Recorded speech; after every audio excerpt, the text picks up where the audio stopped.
जब हम सब कुछ परमेश्वर के हाथों में छोड़ने की बात करते हैं तो हम अनिवार्य रूप से सभी चीजों पर उनकी संप्रभुता को स्वीकार कर रहे होते हैं। हमारे जीवन, हमारे भविष्य और यहाँ तक कि हमारी वर्तमान परिस्थितियों पर भी सच्चाई ये है कि हम केवल इतना ही नियंत्रित कर सकते हैं, लेकिन परमेश्वर अपनी असीम बुद्धि से सब कुछ पर नियंत्रण रखते हैं। हमें उस अवधारणा को समझने की आवश्यकता है, क्योंकि अक्सर हम ऐसा व्यवहार करते हैं जैसे कि दुनिया का भार हमारे कंधों पर है, जैसे कि सब कुछ पता लगाना, सही निर्णय लेना और ये सुनिश्चित करना कि हमारी योजनाएं सफल हो। लेकिन वास्तविकता ये है कि परमेश्वर की योजना हमारी कल्पना से कहीं बड़ी है। वे संप्रभु हैं, जिसका अर्थ है कि वे सभी चीजों पर सर्वोच्च शासन करते हैं। हर स्थिति, हर क्षण, हर चुनौती जिसका हम सामना करते हैं उनके अंतिम अधिकार के अंतर्गत है। हम भरोसा कर सकते हैं कि परमेश्वर हमारे संघर्षों से पूरी तरह अवगत है और वे बड़ी तस्वीर देखते हैं जो हम नहीं देख सकते। उनकी संप्रभुता का अर्थ ये याद रखना चाहिए कि परमेश्वर की शक्ति बेजोड़ है और उनकी बुद्धि हमारी बुद्धि से कहीं बढ़कर है। इसलिए जब हम परमेश्वर के हाथों में चीजें छोड़ते हैं तो हम ये पुष्टि कर रहे होते हैं कि हम उन पर भरोसा करते हैं कि वे वो काम करेंगे जो हम नहीं कर सकते। एक सबसे बड़ा संघर्ष जिसका हम अक्सर सामना करते हैं वह है इंतजार करना। हम एक ऐसे संसार में रहते हैं जो तत्काल परिणाम की मांग करता है। हम चाहते हैं कि चीजें हमारी शर्तों पर और हमारे शेड्यूल के अनुसार हो। फिर भी परमेश्वर का समय हमसे बहुत अलग है। उनका समय हमेशा सही होता है, भले ही वो हमेशा हमारी अपेक्षाओं या इच्छाओं के अनुरूप ना हो। इंतजार के उन क्षणों में निराश होना, संदेह करना या आश्चर्य करना आसान है कि क्या परमेश्वर हमें भूल गए हैं। लेकिन हमें ये याद रखना चाहिए कि परमेश्वर हमारी घड़ी के अनुसार काम नहीं करते। वे हर स्थिति का आरंभ, मध्य और अंत देखते हैं। उनकी बुद्धि असीम है और हमारे लिए वास्तव में सबसे अच्छा क्या है, इसकी उनकी समझ हमारी अपनी समझ से कहीं बढ़कर है।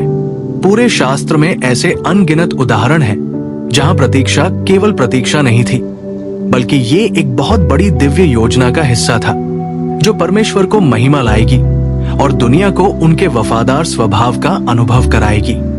परमेश्वर का समय अक्सर इस तरह से काम करता है, न केवल हमारे अपने लाभ के लिए बल्कि उनके महान उद्देश्यों के लिए जो हम तुरंत नहीं देख सकते हैं। जब हम खुद को इंतजार के मौसम में पाते हैं या आश्चर्य करते हैं कि चीजें वैसी क्यों नहीं हो रही हैं जैसा हमें लगता है कि उन्हें होना चाहिए, तो हमें खुद को याद दिलाना चाहिए कि परमेश्वर का समय हमेशा सही होता है। हम इसे हमेशा उस समय नहीं समझ सकते हैं, लेकिन हम भरोसा कर सकते हैं कि वो जानता है कि कब कार्य करना है और कैसे परिणाम लाना है जो हमारे लिए सबसे अच्छा है। इंतजार करना समय बर्बाद नहीं करना है, ये हमारे लिए धैर्य सीखने और परमेश्वर की सही योजना में अपने भरोसे को गहरा करने का समय है।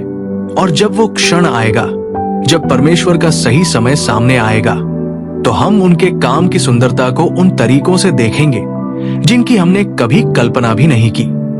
निर्णय लेने वाले बेचैन महसूस कर सकते हैं, फिर भी ये एक सच्चाई है जिसे हमें स्वीकार करना चाहिए। यदि हम वास्तव में अपने बोझ को परमेश्वर के हाथों में छोड़ना चाहते हैं, वास्तविकता यह है कि चाहे हम कितनी भी कोशिश कर लें, हमारे जीवन के कुछ पहलू ऐसे होते हैं जिन्हें हम नियंत्रित नहीं कर सकते। हम भविष्य को नियंत्रित नहीं कर सकते, हम दूसरों के कार्यों को निर्देशित नहीं कर सकते और हम निश्चित रूप से अपने रास्ते में आने वाली हर परिस्थिति को नियंत्रित नहीं कर सकते। हमारे नियंत्रण की कमी की ये पहचान मुक्तिदायक हो सकती है। हालांकि यदि हम अपना ध्यान उस पर केंद्रित करें जो नियंत्रण में है स्वयं परमेश्वर। बाइबल स्पष्ट है कि परमेश्वर संप्रभु है, जिसका अर्थ है कि वो हमारे जीवन के सबसे छोटे विवरण से लेकर दुनिया की सबसे बड़ी घटनाओं तक सब पर शासन करता है। उसकी नजर से कुछ भी नहीं बचता और उसकी इच्छा के बाहर कुछ भी नहीं होता। भजनकार हमें याद दिलाता है कि प्रभु ने स्वर्ग में अपना सिंहासन स्थापित किया है और उसका राज्य सब पर शासन करता है। भजन 103 हमें ये सिखाता है कि हमें सभी उत्तर और सब कुछ पता होना जरूरी नहीं है। वास्तव में हमें परमेश्वर के सामने अपनी चिंताओं को रखने और भरोसा करने के लिए आमंत्रित किया जाता है कि वो हमारे भले के लिए सब कुछ कर रहा है। परमेश्वर को अपनी योजनाओं को पूरा करने के लिए हमारी मदद की आवश्यकता नहीं है। वो हमारे सामने आने वाली हर चीज को संभालने में सक्षम है और अपने असीम ज्ञान और शक्ति में वो हमारे सामने आने वाली किसी भी चुनौती के माध्यम से हमारा मार्गदर्शन करेगा। ये समझते हुए कि परमेश्वर नियंत्रण में है, इसका मतलब ये नहीं है कि हम अभिनय करना बंद कर दें या निर्णय लेना बंद कर दें, बल्कि इसका मतलब है कि हम अपने प्रयासों को उसके हवाले कर दें। हम भरोसा करते हैं कि जैसे ही हम अपना हिस्सा करते हैं, परमेश्वर हमारा नेतृत्व करेंगे और हमारे लिए आवश्यक दरवाजे खोल देंगे। हम परिणाम को उसके ऊपर छोड़ देते हैं, ये जानते हुए कि जो कुछ भी होता है वो हमारे जीवन के लिए उसकी दिव्य योजना का हिस्सा है। जब हम नियंत्रण छोड़ देते हैं और अपने जीवन को परमेश्वर के हाथों में सौंप देते हैं, तो हम शांति का अनुभव करते हैं। एक शांति जो ये जानने से आती है कि परमेश्वर की योजना स्पष्ट हो जाती है। कोई भी परिस्थिति, कोई कठिनाई, कोई परीक्षा नहीं है जो परमेश्वर की महिमा और हमारी भलाई के लिए उपयोग करने की क्षमता से परे हो। जब हम चुनौतियों का सामना करते हैं तो ये आश्चर्य करना आसान हो सकता है कि मेरे साथ ऐसा क्यों हो रहा है, इस दर्द का उद्देश्य क्या है। लेकिन बाइबल हमें आश्वासन देती है कि परमेश्वर के मार्ग हमारे मार्ग नहीं है और उनकी समझ हमसे कहीं अधिक है। यमिया 19 में परमेश्वर कहता है, क्योंकि मैं जानता हूं कि जो योजनाएं मैंने तुम्हारे लिए बनाई हैं वे यहोवा की है, जो तुम्हें समृद्ध करने की योजना बना रहा है, ना कि तुम्हें हानि पहुंचाने की। वो तुम्हें आशा और भविष्य देने की योजना बना रहा है। ये वादा इजरायलियों को निर्वासन के समय में दिया गया था, जो बहुत कष्ट का समय था। फिर भी उनके सबसे कठिन क्षणों में भी उनके लिए परमेश्वर की योजना अभी भी सामने आ रही थी। हमारे जीवन के लिए परमेश्वर की योजना में अक्सर कठिनाई के माध्यम से विकास शामिल होता है। दृढ़ता अपना काम पूरा करती है ताकि आप परिपक्व और पूर्ण हो सके, किसी चीज की कमी ना हो। हमारे दुख के समय में ऐसा महसूस हो सकता है कि हम खो गए हैं, जैसे हमारे पास कोई दिशा या उद्देश्य नहीं है। लेकिन परमेश्वर की योजना हमारे दर्द से बाधित नहीं होती है। वो अपनी इच्छा को पूरा करने के लिए सबसे अंधेरे क्षणों का भी उपयोग करता है। अक्सर हमारे संघर्षों के माध्यम से परमेश्वर हमें और हमारे माध्यम से उन चीजों को पूरा करता है जिनकी हमने कभी कल्पना भी नहीं की थी। प्रेरित पौलुस रोमियो 8:28 में इस बारे में बोलते हैं, ये घोषणा करते हुए कि सभी चीजों में परमेश्वर उन लोगों की भलाई के लिए काम करता है जो उसे प्रेम करते हैं, जिन्हें उसके उद्देश्य के अनुसार बुलाया गया है। इसीलिए जब हम ये नहीं समझते हैं कि हम कुछ चुनौतियों का सामना क्यों कर रहे हैं, तो हम भरोसा कर सकते हैं कि परमेश्वर काम कर रहा है। वो हमें परिष्कृत करने के लिए हमारे संघर्षों का उपयोग कर रहा है, हमें कुछ महान के लिए तैयार कर रहा है और हमारे जीवन में उसके अच्छे उद्देश्य को पूरा कर रहा है। चाहे हमारी वर्तमान स्थिति कितनी भी कठिन क्यों ना हो, हम इस आश्वासन में आराम कर सकते हैं कि परमेश्वर के पास हमारे लिए जीवन के तूफान हमारे चारों ओर भड़क रहे हो। लेकिन सच्चा विश्वास केवल ये विश्वास करना नहीं है कि चीजें उस तरह से काम करेंगी जैसा हम चाहते हैं। ये परमेश्वर की बुद्धि, उनकी योजना और उनके समय पर भरोसा करने के बारे में है। तब भी जब हमारे पास सभी उत्तर नहीं होते हैं या हम ये नहीं समझ पाते हैं कि चीजें जिस तरह से हो रही है वे क्यों हो रही है। नीति वचन 3:5-6 हमें बताता है कि अपने पूरे दिल से परमेश्वर पर भरोसा रखें और अपने सभी तरीकों में अपनी समझ का सहारा ना लें। अधीन हो जाएं और वो आपके लिए सीधा रास्ता निकालेगा। ये एक शक्तिशाली अनुस्मारक है कि हमारी मानवीय समझ सीमित है और केवल उस पर भरोसा करना हमें अक्सर भ्रम और निराशा के पथ पर ले जा सकता है। हम सभी के पास ऐसे क्षण होते हैं जहां हम अपने दम पर हर चीज को समझने की कोशिश करते हैं, हम विश्लेषण करते हैं, हम रणनीति बनाते हैं, हम योजना बनाते हैं और हम समाधान निकालने की कोशिश करते हैं। लेकिन जब हमें ये एहसास होता है कि पहेली इसीलिए हमें भरोसा करना चाहिए कि वो जानता है कि हमारे लिए सबसे अच्छा क्या है, तब भी जब हम खुद इसे नहीं देख सकते हैं, जब चीजें अच्छी चल रही होती हैं, तो परमेश्वर पर भरोसा करना आसान होता है। लेकिन विश्वास की असली परीक्षा तब होती है जब हम अनिश्चितता या कठिनाई का सामना करते हैं। ये उन क्षणों में होता है जब हमें परमेश्वर की बुद्धि पर भरोसा करना चुनना चाहिए, भले ही हमारी अपनी समझ कम हो। यशाया 55:8-9 हमें याद दिलाता है कि मेरे विचार तुम्हारे विचार नहीं है, ना ही तुम्हारे मार्ग है। मेरे मार्ग यहोवा की घोषणा करते हैं। जैसे आकाश पृथ्वी से ऊंचा है, वैसे ही मेरे मार्ग तुम्हारे मार्गों से और मेरे विचार तुम्हारे विचारों से ऊंचे हैं। इसका मतलब यह है कि जब जीवन समझ में नहीं आता है, तब भी हम इस आश्वासन में आराम कर सकते हैं कि परमेश्वर अपनी पूर्ण बुद्धि के अनुसार चीजों को हल कर रहे हैं। विश्वास नियंत्रण की हमारी आवश्यकता को आत्मसमर्पण करने और ये स्वीकार करने के बारे में है। परमेश्वर के हाथों में हम अपनी सीमित समझ पर नहीं, बल्कि उनकी बुद्धि पर अपना विश्वास रख रहे हैं। यही सच्ची शांति की नींव है। ऐसी शांति जो तब आती है जब हम पूरी तरह से भरोसा करते हैं कि परमेश्वर की योजना सही है, तब भी जब हम इसे पूरी तरह से नहीं समझते हैं।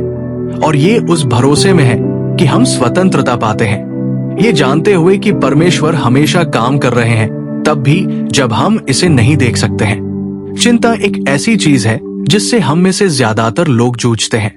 हर बाहर आने वाले परिणाम का अनुमान लगाना और उसे नियंत्रित करना स्वाभाविक है। भविष्य की भविष्यवाणी करने और जो हो सकता है उसके लिए तैयार रहने की कोशिश करना।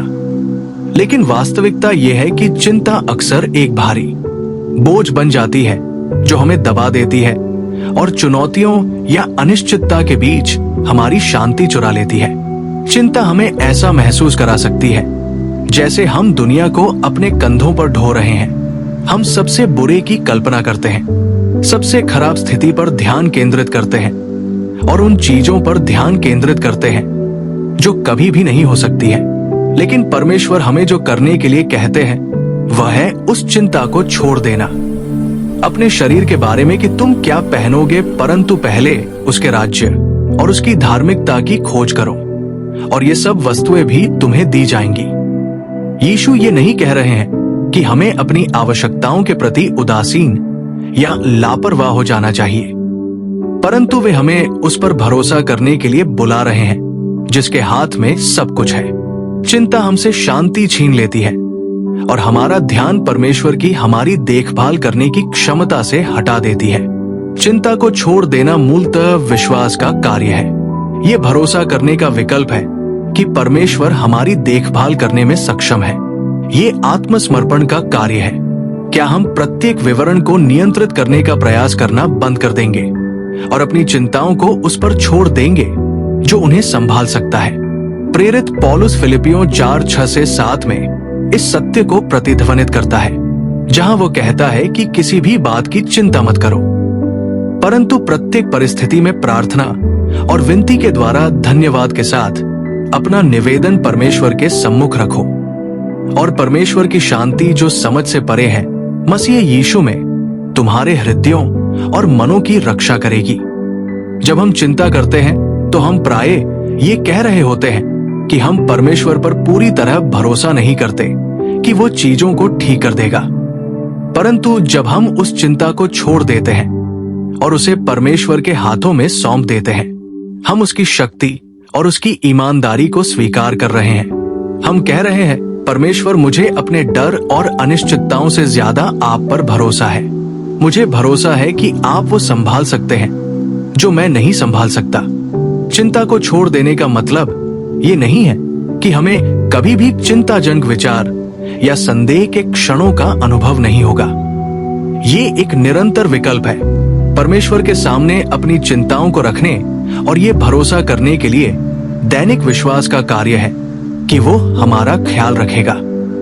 और जब हम ऐसा करते हैं तो हमें एक ऐसी शांति का अनुभव होता है जो सभी समझ से परे है, एक ऐसी शांति जो हमारे दिल और दिमाग की रक्षा करती है, यहाँ तक कि सबसे अनिश्चित समय में भी। इसीलिए जब जीवन भारी लगने लगे और चिंता बढ़ने लगे, याद रखें कि उस चिंता को छोड़ देना हमारी कमजोरी का संकेत नहीं है, बल्कि परमेश्वर की हमें प्रदान करने, सुरक्षा प्रदान करने और मार्गदर्शन करने की क्षमता में विश्वास का एक शक्तिशाली कार्य है। हमारे जीवन में ऐसे समय आते हैं जब हमें लगता है कि कुछ भी नहीं हो रहा है।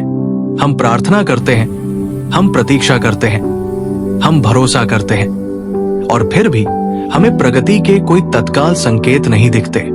हमारी अपेक्षाओं के अनुरूप यूहन्ना की पुस्तक में हम यीशु द्वारा चमत्कार करने से पहले मृतकों में से लाजर को जीवित करने की कहानी देखते हैं। यीशु ने अपने शिष्यों से कहा कि ये बीमारी मृत्यु में समाप्त नहीं होगी। नहीं, ये परमेश्वर की महिमा के लिए है, ताकि परमेश्वर के पुत्र को इसके द्वारा महिमा मिल सके। ये सच है। यूहन्ना 11 का 4 शिष्यों के दृष्टिकोण से ऐसा लग रहा था कि स्थिति निराशाजनक थी। लाजर मर चुका था और वे नहीं समझ पाए कि यीशु पहले क्यों नहीं आए। लेकिन यीशु के पास स्थिति को उस तरह से प्रकट होने देने का एक उद्देश्य था। वो पर्दे के पीछे काम कर रहा था और एक चमत्कार के लिए मंच तैयार कर रहा था, जो उसकी शक्ति को प्रदर्शित करेगा और परमेश्वर की महिमा करेगा। शिष्य ये नहीं देख सकते थे कि यीशु उस समय क्या कर रहे थे, लेकिन परमेश्वर उनकी समझ से परे तरीकों से काम कर रहे थे। अक्सर ऐसा होता है कि परमेश्वर हमारे जीवन में कैसे काम करता है। रोमियो 8:28 कहता है कि सभी बातों में परमेश्वर उन लोगों की भलाई के लिए कार्य करता है जो उससे प्रेम करते हैं, जिन्हें उसके उद्देश्य के अनुसार बुलाया गया है।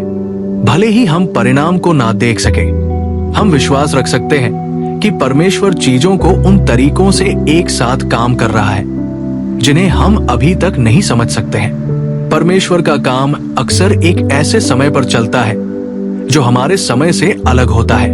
हम तत्काल उत्तर या त्वरित समाधान चाहते हैं, लेकिन कभी कभी परमेश्वर पृष्ठभूमि में काम कर रहा होता है और धैर्यपूर्वक हमें उसकी योजना के लिए तैयार कर रहा होता है।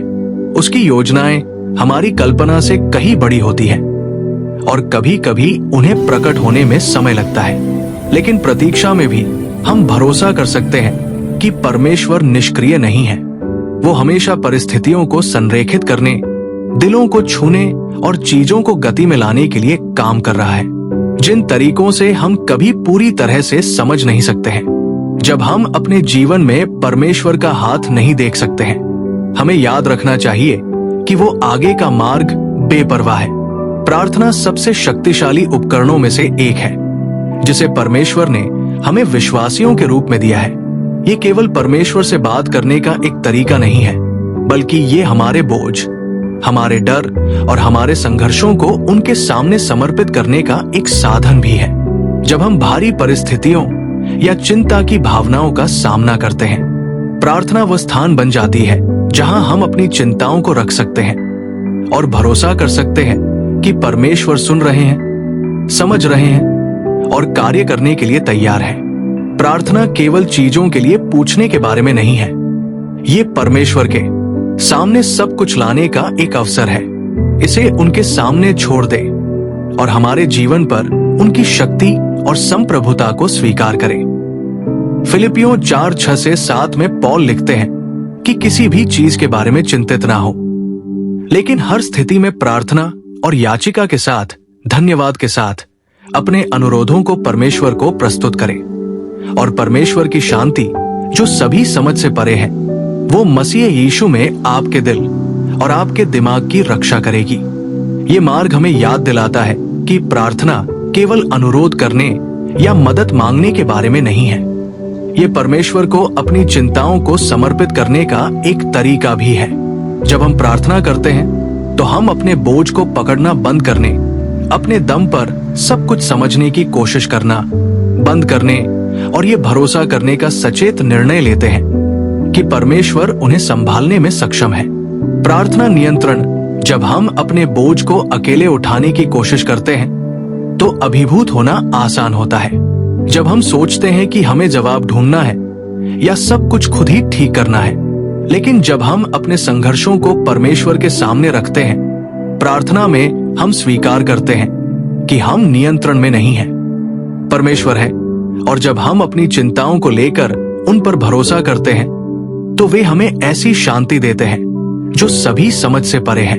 ये एक ऐसी शांति है जो ये जानने से आती है कि परमेश्वर तब भी कार्य कर रहे हैं जब हम उन्हें देख नहीं सकते हैं, और वे हमारी भलाई के लिए सब कुछ कर रहे हैं। यीशु ने स्वयं प्रार्थना की शक्ति का मॉडल बनाया जब उन्होंने अंतिम बोझ का सामना किया।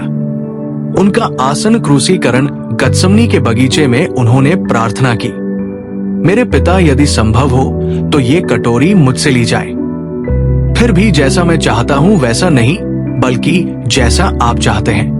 मत्ती 26:39 ब्रह्मांड का निर्माता जो सुनने और जवाब देने का वादा करता है, हम उसे अपने संघर्षों में, अपने दिलों में और अपनी परिस्थितियों में आमंत्रित कर रहे हैं। और जब हम प्रार्थना के माध्यम से अपना बोझ परमेश्वर को सौंपते हैं, तो वो उन तरीकों से कार्य करता है जिन्हें हम हमेशा नहीं देख सकते हैं।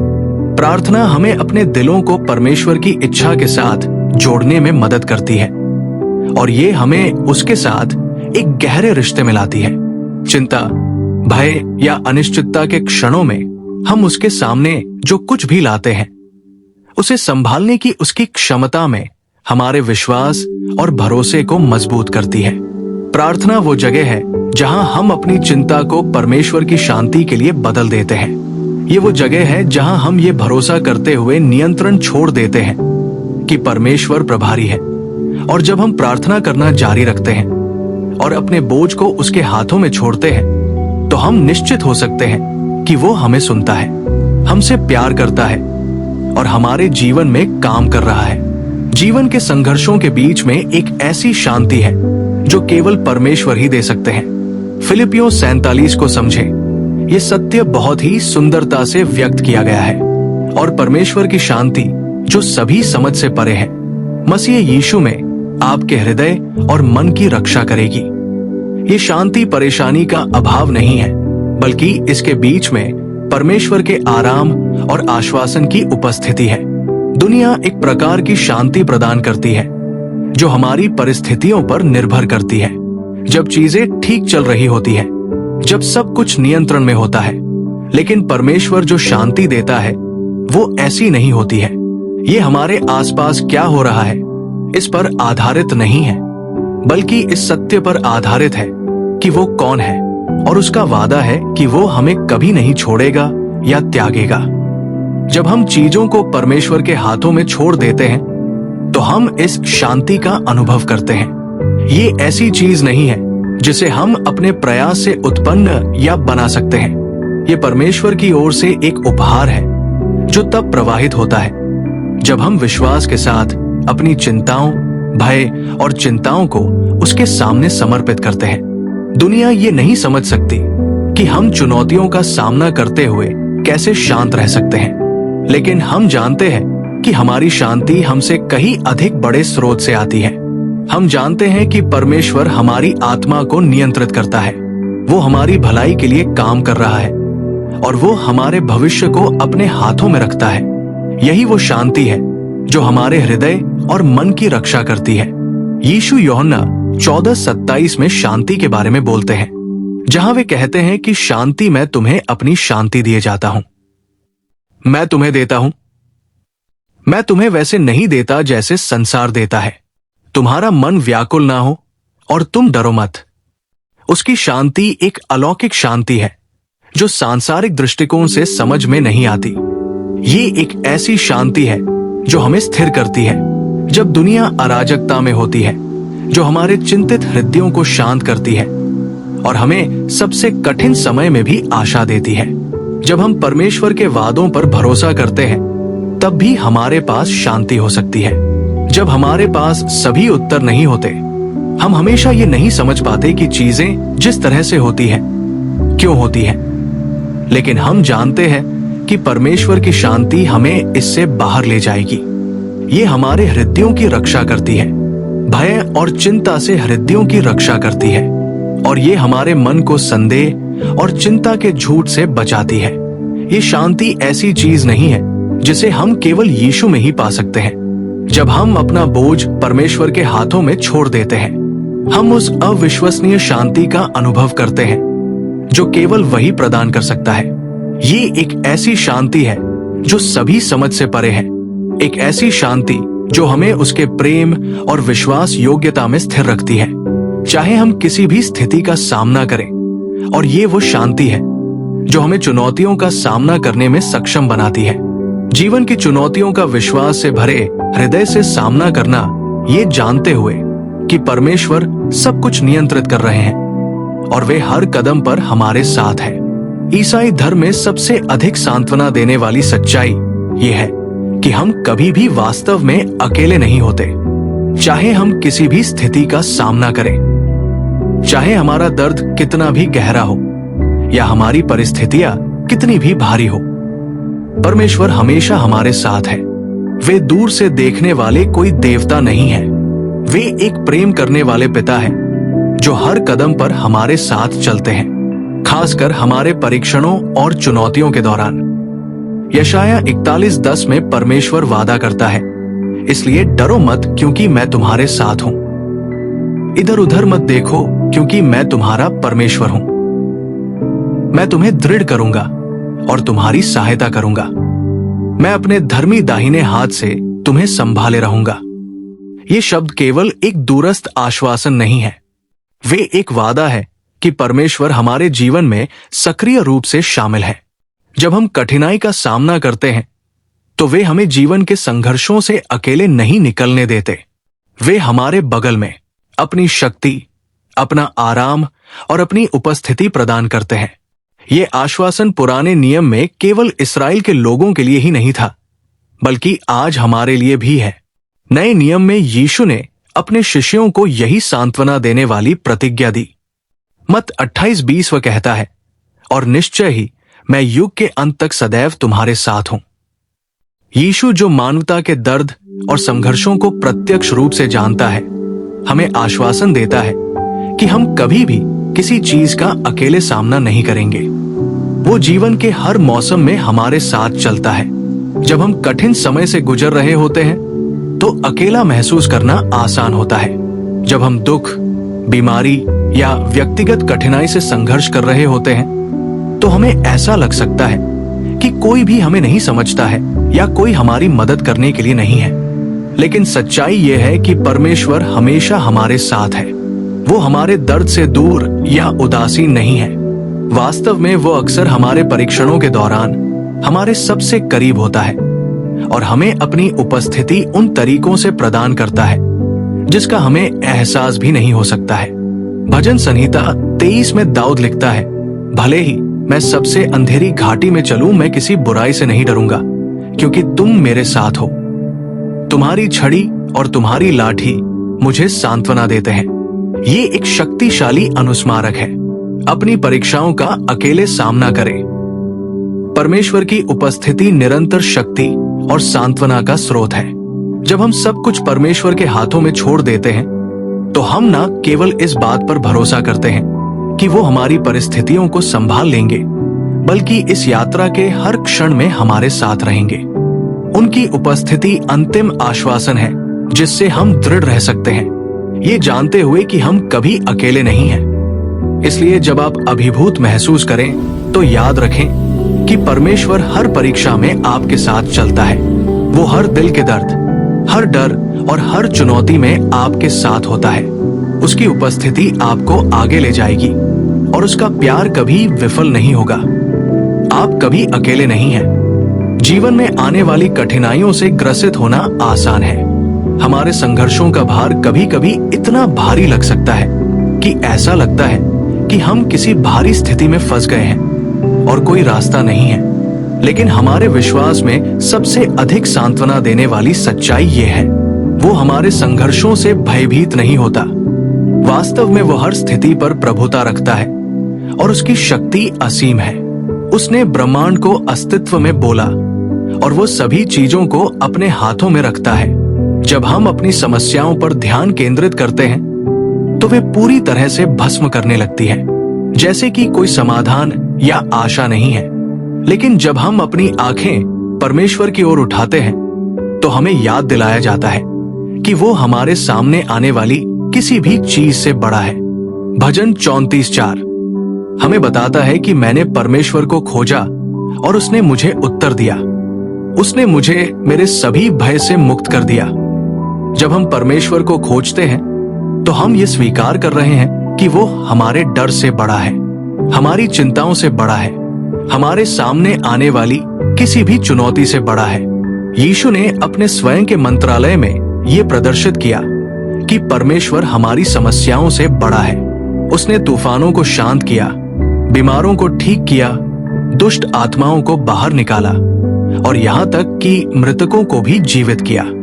इनमें से प्रत्येक चमत्कार ने परमेश्वर की महानता को प्रकट किया। इफिसियों 32:2 है, अब वो जो हमारी विनती या कल्पना से कहीं अधिक करने में समर्थ है, उसकी सामर्थ्य के अनुसार जो हमारे भीतर कार्य कर रही है। ये आयत हमें याद दिलाती है कि जिस परमेश्वर की हम सेवा करते हैं वो हमारी विनती या कल्पना से कहीं अधिक करने में समर्थ है। कोई समस्या नहीं, कोई संघर्ष नहीं, कोई स्थिति उसके लिए बड़ी नहीं है। जब हम वास्तव में इस वास्तविकता को समझ लेते हैं कि परमेश्वर हमारी समस्याओं से बड़ा है तो ये हमारे दृष्टिकोण को बदल देता है। हमें अपनी कठिनाइयों को दुर्गम बाधाओं के रूप में देखने की आवश्यकता नहीं है, क्योंकि हम जानते हैं कि परमेश्वर उन्हें संभाल सकता है। वो वहां शांति ला सकता है जहां अराजकता है, जहां भ्रम है वहां स्पष्टता, और जहां निराशा है वहां आशा। हमारा काम ये विश्वास करना है कि वो नियंत्रण में है और उसकी शक्ति हमारे सामने आने वाली किसी भी चीज से बड़ी है। इसलिए चाहे आपकी समस्याएं कितनी भी बड़ी या कठिन क्यों ना लगे, याद रखें कि परमेश्वर बड़ा है।